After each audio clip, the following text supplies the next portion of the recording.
Bora, bora, bora, bora! Pessoal, vamos falar aqui sobre transtornos alimentares. Estamos recebendo ela aqui, nossa querida doutora Poliana Gomes, docendo endocrinologia. Seja muito bem-vinda. Olá, Léo, tudo bem? Tudo bem, Como vai? doutora? Tudo certo. Maravilha. Transtornos alimentares, doutora Poliana. Sim, na verdade a gente começou a falar um pouquinho na semana passada. E aí, na verdade, abordar talvez alguma coisa que as pessoas têm mais curiosidade, assim, com relação ao transtorno alimentar. Porque quando a gente vai para essa área, a gente já começa a falar em termos de saúde mental. Então, entenda que é importante ver essa questão mental com os profissionais da área, né? Psiquiatria, psicologia, que são muito importantes nesse processo. Mas a gente sabe que muitas vezes, como causa e consequência, existem alterações hormonais. Então, a parte de ter um acompanhamento também com um profissional endocrinologista vai ajudar as pessoas, muitas vezes, a evitarem as consequências desses transtornos, entenderem o que pode estar acontecendo para atuar em todas as frentes. Então, é importante as pessoas saberem que existem os transtornos alimentares e buscarem identificar isso e tratar, principalmente, buscar ajuda, né, Léo? Porque quantas pessoas talvez estão sofrendo aí consequência de transtornos alimentares em que ela está acreditando que ela é capaz de resolver sozinha. Então, a ideia, quanto mais a gente fala sobre isso sem tabus, mais fácil, maior o nosso alcance às pessoas que realmente precisam de ajuda, Léo. Muito bom. A gente pode citar aqui, doutora, quem não pegou da última vez e vale a pena relembrar para quem pegou? Eu acho que o que mais vale a pena da gente falar, Léo, é sobre a compulsão alimentar. Okay. Porque é o transtorno alimentar, assim, mais frequente, né? E que muitas vezes as pessoas têm dúvida, porque esse termo compulsão é comum em várias áreas, né? Não só com relação à alimentação, e muitas vezes as pessoas se autodiagnosticam com o transtorno alimentar, né? Que é diferente da pessoa que realmente tem ali uma necessidade de um tratamento real, porque aquele comportamento compulsivo ocasional, ele é comum, né? Então, muitas pessoas podem ter esse comportamento compulsivo, mas é diferente do transtorno alimentar, pela frequência, né? Pela intensidade que esse transtorno vai acontecer e o quanto isso vai prejudicar a vida da pessoa. Então, digamos, se a pessoa tem, uma vez por outra, como um gatilho, algum estresse, alguma ansiedade, e aí ela tem um comportamento compulsivo, isso não significa que a pessoa tem o transtorno de compulsão alimentar. Agora, se ela começa a ter esses episódios mais frequentes, toda semana, né? Ela tem ali com uma frequência maior, já há um tempo, né? Então, assim, se a pessoa começou agora, essa semana teve episódios de compulsão, ela não tem um transtorno compulsivo. Agora, se ela já está há mais de 3 meses com esses episódios repetidos, aí sim é importante buscar ajuda. E a gente fala que as pessoas não nascem, né, com um transtorno alimentar, né? Muitas vezes ele é resultado de outros transtornos, como o transtorno de ansiedade, transtorno depressivo. E isso está muito relacionado com a base, né, que essa pessoa tem de ambiente, de estímulo, de comportamento. Então, por isso a importância dela fazer um tratamento integral, principalmente com o trabalho emocional que um psicólogo pode fazer com relação a ter uma organização dos pensamentos, ela entender quais são esses gatilhos que levam ao transtorno alimentar, né, de compulsão, porque é a partir desse entendimento que a pessoa vai conseguir lidar melhor com isso. É difícil falar, Léo, porque às vezes, por exemplo, podem ter pacientes que às vezes estão nos ouvindo e têm o transtorno de compulsão alimentar há muito tempo, 5, 10 anos. Então, a pessoa já se reconhece como uma pessoa compulsiva e ela recebeu ali aquele diagnóstico e às vezes, mesmo em tratamento, ela já meio que se estigmatizou e vê como se fosse uma luta eterna com relação à compulsão alimentar. Só que o que a gente precisa lembrar é que ela desenvolveu esse transtorno. Então, ela pode ter um controle se ela conseguir, em primeiro lugar, decidir, né, fazer uma mudança com relação a isso. E o primeiro passo para a mudança, Léo, é buscar ajuda. Porque enquanto a pessoa achar que ela vai conseguir resolver esse problema sozinha, ela vai perder tempo. E quanto mais tempo passa, mais difícil de lidar com a situação. Então, a ideia é as pessoas, em primeiro lugar, né, procurarem ajuda e entenderem, a partir de um trabalho aí que envolve realmente muitas vezes um tratamento medicamentoso e um tratamento com um psicólogo, entender esses pensamentos que levam a esse episódio compulsivo e buscar, Léo, porque é tudo tão rápido, né? A maioria das pessoas descrevem, quem tem o transtorno de compulsão alimentar, descreve que, nossa, eu nem lembro como foi que eu comecei. Só quando eu me dei conta eu já tinha comido uma quantidade imensa de comida e agora que é meio que ela estivesse meio que em transe ali e não percebeu. Então, durante o tratamento, ela vai entender que existem sim gatilhos, que às vezes são inconscientes, mas a partir do momento que ela começa a ter consciência disso com um trabalho profissional, ela vai conseguir aumentar esse tempo de resposta entre, né, o ato realmente de comer e o que acontece antes. Existe sim, geralmente, uma forma de identificar quais são esses gatilhos e estratégias para que o gatilho não necessariamente leve ao resultado, né, de comer bastante, né? Então, é importante que as pessoas busquem ajuda porque existe tratamento para isso. Muito bom. Só mandar um abraço aqui para Bruna Stiff, tá acompanhando, tem muita gente aqui online, quem tiver online pode mandar mensagem que a gente lê aqui. Ela mandou aqui, viu, doutora? Boa tarde, doutora. Obesidade é transtorno alimentar?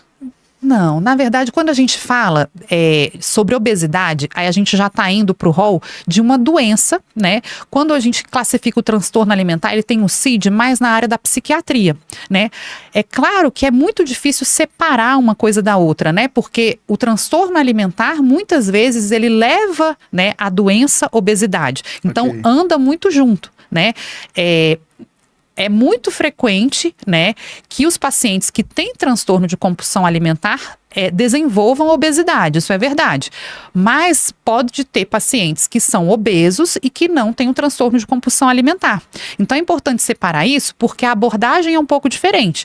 É claro que se o paciente que tem compulsão alimentar já está com obesidade, aí fica ainda mais importante o paciente ter um tratamento com endocrinologista também. Por quê, Léo? Porque preciso fazer uma avaliação hormonal, entender até que ponto, né, de repente um transtorno alimentar já está levando a um prejuízo ainda maior. Porque mesmo que essa pessoa trate a questão da ansiedade, né, eu costumo trabalhar muitas vezes com psiquiatras e a ideia é que a gente não espere que uma coisa melhore, por exemplo. Eu não preciso esperar que a ansiedade melhore para já cuidar desse lado do emagrecimento. Por quê? Porque muitas vezes a pessoa, por exemplo, está com transtorno de ansiedade, está com transtorno depressivo. Naquela fase, o foco não é necessariamente emagrecer. Não é a prioridade. E sim tratar o transtorno de ansiedade, ou transtorno de depressão, ou transtorno de compulsão alimentar. Mas, se a pessoa, depois de um tempo, melhora desse quadro emocional, psiquiátrico e se vê muito acima do peso, isso aí vai ser um gatilho para ela voltar para o transtorno, por exemplo, depressivo. Então acaba que uma coisa alimenta a outra. Então a ideia é as pessoas entenderem que você não precisa esperar, né? Anda junto, né? E eu falo, por exemplo, eu costumo dizer, né, que essa questão da psicoterapia, né, como uma ferramenta para levar esses pacientes que estão com transtorno de compulsão alimentar ou que estão com transtorno de ansiedade, ela também não pode ser separada desses cuidados que a gente orienta durante o tratamento de exercício físico. Por quê? Porque antes, Léo, e isso eu acho que é uma questão de tempo de começar a ficar mais claro para todo mundo, a importância, por exemplo, do tratamento, né, de uma mudança do estilo de vida, buscando uma saúde física para melhorar também a saúde emocional. Eu me lembro há um tempo que geralmente era-se até como se fosse assim, tolerado as pessoas que estão com um transtorno de ansiedade, estão com algum transtorno psiquiátrico, falar, não, agora não é uma prioridade para ela fazer exercício. Ou então, para ela agora não é uma prioridade se alimentar de forma saudável. A gente precisa, né, a paciente está muito mal, então a gente não vai levar isso muito como prioridade. Só que hoje, e isso com o desenvolvimento mesmo da ciência, que os estudos têm mostrado a importância da saúde física para também ter uma saúde emocional, uma saúde mental, isso já está começando a mudar. Então, eu não preciso que um paciente esteja melhor de algum transtorno para ele já começar, por exemplo, a fazer um exercício. E aí é muito bom, até bonito ver andando junto, né, a questão do tratamento psiquiátrico com um tratamento para o corpo físico, que é justamente o exercício físico. Então, eu não preciso esperar que a pessoa entenda, que ela tenha um repertório emocional para ela entender que ela precisa fazer exercício. Simplesmente eu criando condições favoráveis para que a pessoa faça exercício como uma condição, como uma parte do tratamento dela, psicológico ou psiquiátrico, eu vou colocar essa pessoa num outro patamar. É como se eu tivesse, por exemplo, quando eu incentivo uma pessoa a fazer exercício físico, eu potencializo o resultado terapêutico do tratamento psicológico. Então, isso é muito bom de ver, porque são coisas que a ciência tem mostrado. Então, eu não preciso trabalhar, ficar tanto tempo. E isso era uma coisa que as pessoas não sabiam, né?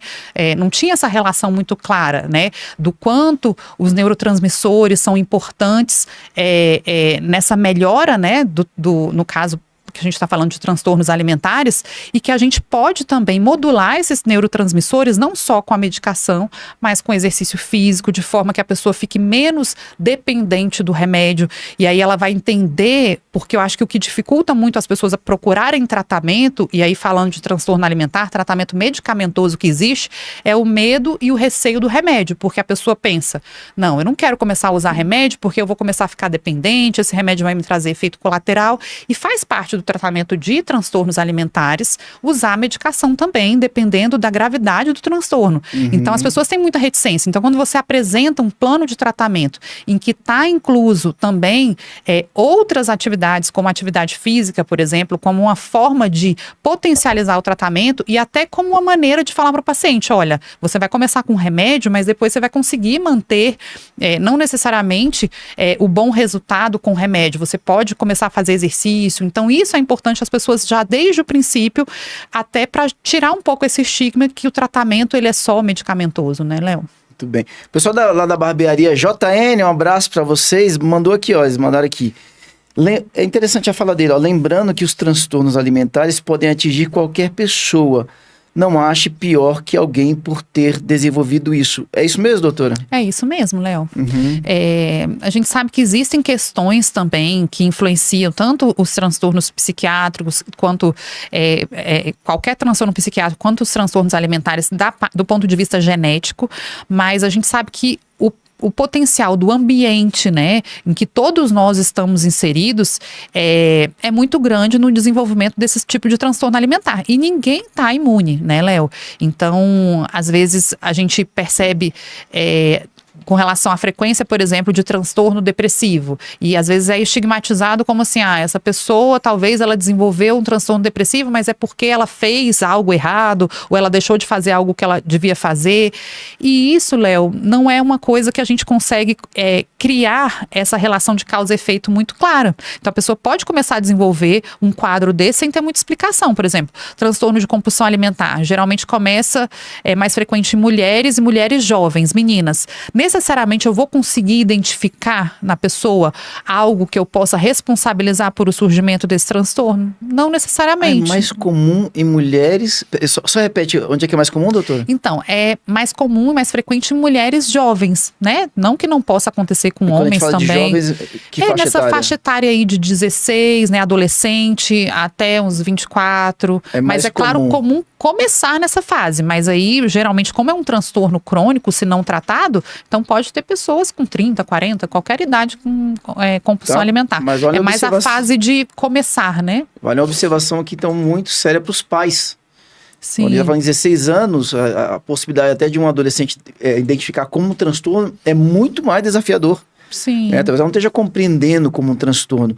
Tem pessoas que chegam no consultório e é muito bacana porque se reserva normalmente um tempo muito longo, né, de 1 hora e meia com cada paciente, que nessa conversa, essa troca que você tem ali com o paciente, você acaba chegando à conclusão que ali tem um transtorno que até então esse paciente não tinha identificado, doutora? Sim. É comum isso? Sim, porque num primeiro momento, Léo, quando a pessoa começa com esses episódios de compulsão alimentar, principalmente no início, a pessoa tem uma visão de que quando ela quiser parar, ela consegue. Né? E aí é parecido com outros transtornos, como o alcoolismo, né? Que às vezes a pessoa que já está, né, com um problema, ela ainda não buscou ajuda justamente porque ela tem a impressão que, bem, isso aqui eu comecei, mas daqui a pouco, se eu quiser resolver, eu paro com isso. É o cara que fuma e fala, não, eu fumo, mas não sou viciado. Exatamente. Né? Não, eu bebo, tem dia que eu exagero, mas não sou viciado, mas talvez seja. Sim. E no caso da alimentação é porque a pessoa tem um transtorno. Exatamente. Ok, mas ela não reconhece o transtorno em si. Ela não reconhece o transtorno porque talvez ela ache que é algo que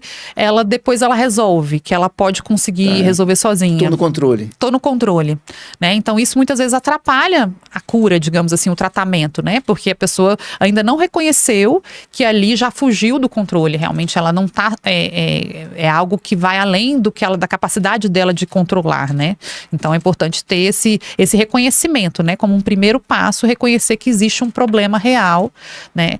E a gente sabe, por exemplo, que existem também, Léo, a possibilidade da pessoa ter um transtorno de compulsão alimentar e ela permanecer, na verdade, em remissão, digamos assim, em que a pessoa ela sabe que ela tem esse transtorno, existe toda uma tendência, só que ela se mantém controlada, porque ela está com uso regular de medicação, tratamento psicológico, então ela pode não manifestar, né? Então ela pode estar numa fase ali de remissão porque ela está se cuidando.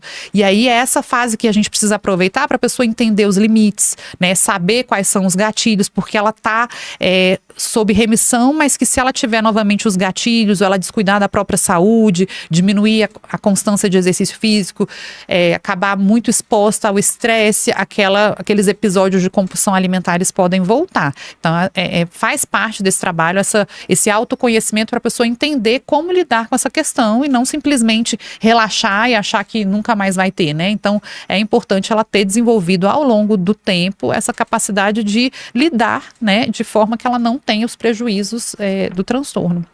Quando o paciente chega ali contigo, né, e pela conversa, o relato, o dia a dia dela, você identifica que provavelmente é um transtorno? Como é que é esse relato? Como é que normalmente o paciente reage a isso?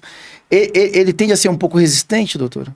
Sim, e é importante falar sobre isso porque boa parte dos pacientes que têm transtorno de compulsão alimentar, eles não sabem que eles têm.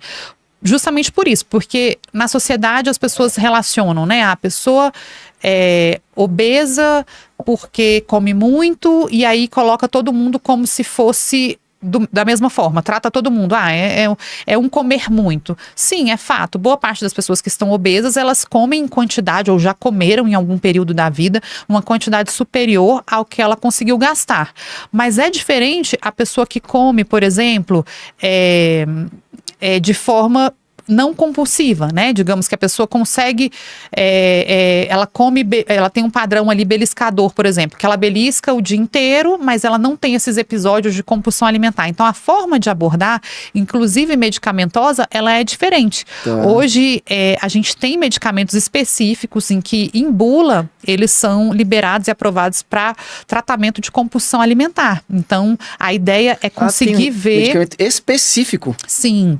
Então, a ideia, tanto psiquiatra como endocrinologista, é conseguir identificar, né, fazer esse diagnóstico para oferecer o melhor tratamento, né? Então, é importante as pessoas saberem que a medicina evoluiu a esse ponto, né? Uhum. Então, existem estudos que são feitos e que constatam ao final do estudo que realmente tem resultado o uso de uma medicação específica para inibir ou controlar esses episódios de compulsão alimentar.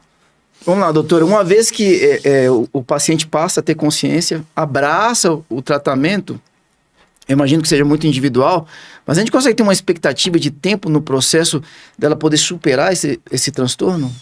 Então, Léo, é muito complicado falar sobre isso, né? Porque cada pessoa está numa fase, mas em tese, para um medicamento, né, de ação central agir, a gente pede ali no mínimo 15, 30 dias, né?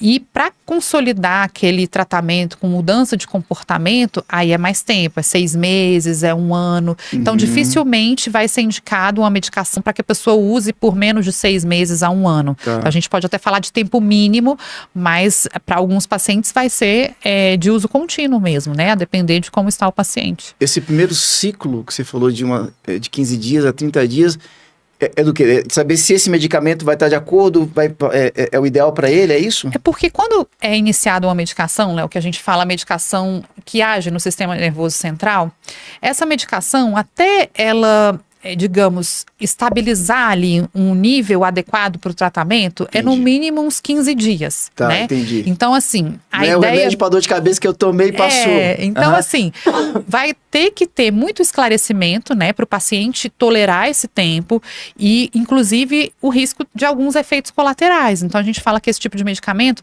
ele pode dar alguns efeitos colaterais, principalmente nessa fase de adaptação. O corpo está se adaptando a uma substância nova. Então, enquanto não forem sintomas que realmente são muito desagradáveis, a ideia seria manter a medicação para que a pessoa possa, depois de um certo tempo, ter o benefício do remédio, porque no primeiro momento, essa fase de adaptação, o paciente pode realmente sentir alguns efeitos colaterais, mas o benefício a longo prazo ele é superior. Então, é importante o paciente ter esse esclarecimento, o que fazer, como proceder, para que consiga passar melhor por essa fase de adaptação e aí sim conseguir constatar a eficácia ou não. Isso acontece muito com outros medicamentos para emagrecimento que a gente usa, independente de transtorno alimentar, que é esse prazo mínimo para você considerar aquela medicação efetiva, né? Tem pacientes que às vezes esperam um resultado muito imediatista do ponto de vista até de emagrecimento e aí por não terem aquele resultado muito rápido, às vezes já começam a não acreditar muito no remédio e a gente precisa estar junto para esclarecer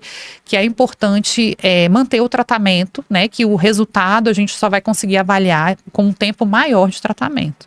A Bruna mandou outra mensagem aqui, doutora. Ela bota aqui assim, ó. Como o médico sabe que a pessoa tem transtorno de compulsão alimentar periódico? Isso, existem alguns critérios diagnósticos básicos, né? Eu costumo falar que para você conseguir fazer esse diagnóstico, você vai ter que ter uma consulta mais detalhada, né? Conhecer melhor o paciente, identificar esses episódios de compulsão alimentar, há quanto tempo, saber um pouco da história da pessoa, há quanto tempo começou, em que circunstância começou, com que frequência tem sido, conseguir minimamente identificar se existe algum gatilho ali para aquele comportamento, como esse episódio, realmente é rápido, quanto tempo dura, porque uma característica do transtorno de compulsão alimentar é que nos episódios, Léo, a pessoa come muito rápido. Então, assim, isso é uma característica. Então, às vezes, a pessoa que é um padrão mais beliscador, ela até come uma grande quantidade ao longo do dia. Mas para ser transtorno de compulsão alimentar, a pessoa tem que comer rápido. Ela tem que comer numa velocidade muito rápida. E, geralmente, ela tem também, Léo, uma coisa importante, é aquele sentimento de culpa depois. Então, geralmente, é uma pessoa que ela... o processo em si, o episódio de compulsão, ele é rápido, mas vem seguido dessa sensação de culpa, dessa sensação de desvalia, né? No primeiro momento, às vezes, a pessoa não consegue controlar ali, apesar de tentar desenvolver consciência ali para interromper aquele processo. Tem alguns pacientes que chegam a falar assim, doutora, foi mais forte do que eu.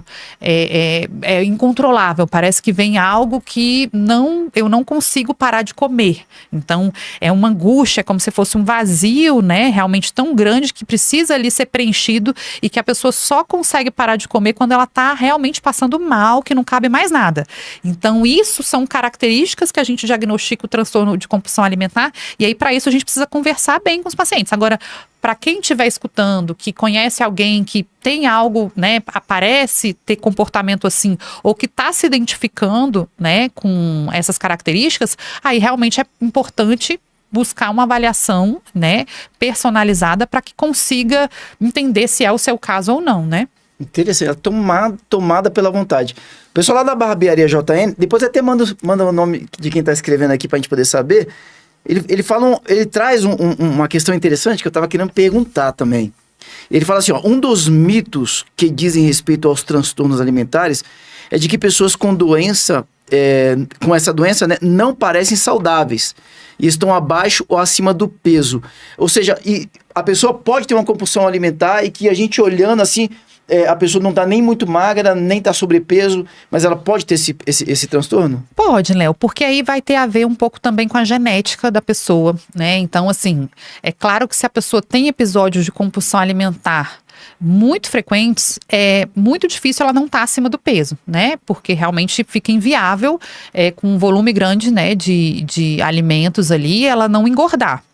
Mas se às vezes a pessoa tiver, né, uma genética que realmente tem uma taxa metabólica muito alta e a pessoa consegue de alguma forma, seja com exercício físico, compensar isso, ela pode ter a compulsão alimentar e tá com peso normal. Principalmente nos quadros que aí a gente estende um pouco mais e que aí é importante lembrar que um outro transtorno alimentar que é parecido é a bulimia, né? Então justamente aquela pessoa que esse sentimento, né, de culpa, ele leva a pessoa a desenvolver um comportamento purgativo, em que a pessoa busca compensar. Então, ela vai provocar vômitos, ela vai usar laxativos, medicamentos diuréticos, vai fazer muito exercício, para buscar compensar. Então, pode acontecer de pacientes com bulimia, que aí tem essa diferença principal, que é esse comportamento compensador, digamos assim, que a pessoa tenta evitar o ganho de peso, e aí essas pessoas, sim, podem ter um peso normal, porque ela está desenvolvendo esse comportamento purgativo.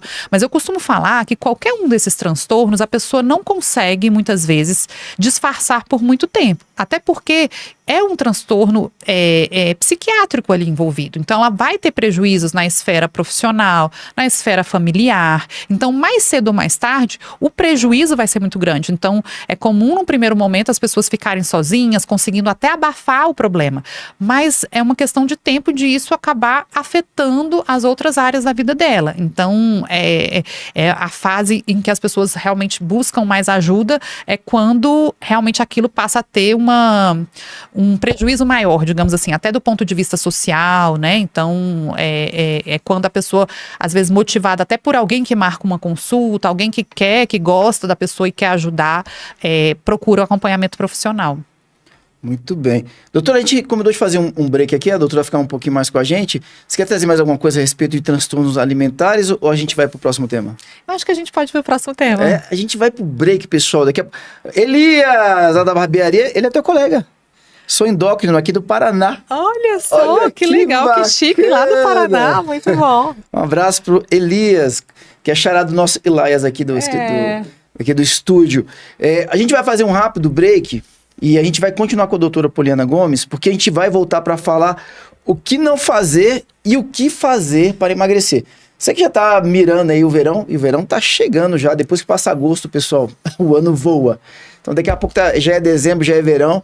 Então você quer mergulhar no projeto verão, ficar fininha. Então vamos descobrir daqui a pouquinho o que fazer e o que não fazer. Às vezes o que não fazer é mais importante do que fazer, hein? Exatamente. Quando se fala sobre emagrecimento.